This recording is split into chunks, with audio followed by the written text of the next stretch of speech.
And Film Kind, the Deputy Director of Human Rights Watch Asia, he joins me now live from Indonesia's capital, Jakarta. And Film, thank you so much for joining us here on Newsstream. Again, there have been 5,927 deaths linked to Rodrigo Duterte's war on drugs since the July 1. We've learned that more than 3,000 were the result of vigilante-style killings. And what's your reaction to these shocking numbers? Well, this is nothing less than a human rights calamity.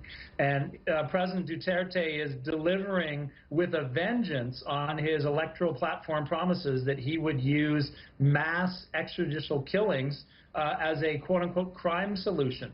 And those people who are paying for that are Filipinos. As you say, almost 6,000 people who never saw a lawyer, never made it to a courtroom, who have paid with their lives due to the fact that President Duterte has declared this drug emergency that has trashed rule of law and has attempted to steamroll all opposition to this horrific bloodletting. You condemn the killings, and you also want President Duterte to disavow his threat to target lawyers of alleged drug dealers. Are lawyers under threat as well? This just shows you how increasingly sinister President Duterte's so-called war on drugs is becoming, in that last week he declared that he perceived that lawyers who were able to legally get suspected drug users and drug dealers out on bail should be also included in the targets of this drug war.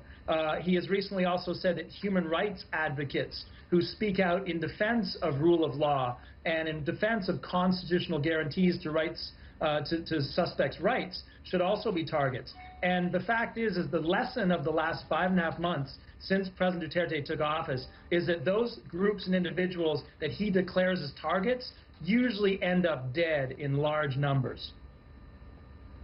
Human rights groups such as yours, I mean, you've been very critical of what's been happening in the Philippines under Duterte, but he remains extremely popular in the Philippines. In fact, a great number of citizens approve of him and approve and support his war on drugs. So how do you start to change opinion to end this deadly crackdown? Well, there are two answers to that. And the first is that in those popularity polls, the numbers that really show up is that the vast number of people polled say that anyone who is suspected of drug use or drug dealing should be arrested, not killed. So the majority of people in the Philippines are opposed to this killing. And the second thing is that President Duterte has systematically eviscerated any meaningful domestic opposition within the Philippines to this war on drugs. And that means that people are just simply too frightened to challenge the president. And the vice president, to her credit, has broken that silence to a certain extent and hopefully can lead opposition to this abusive campaign. And finally, this is according to Mr. Duterte, the U.S. President-elect Donald Trump told him that he's fighting drugs, quote, the right way. So do you fear that President Trump will not just fail to condemn what's happening in the Philippines, but actively encourage Duterte in this deadly crackdown?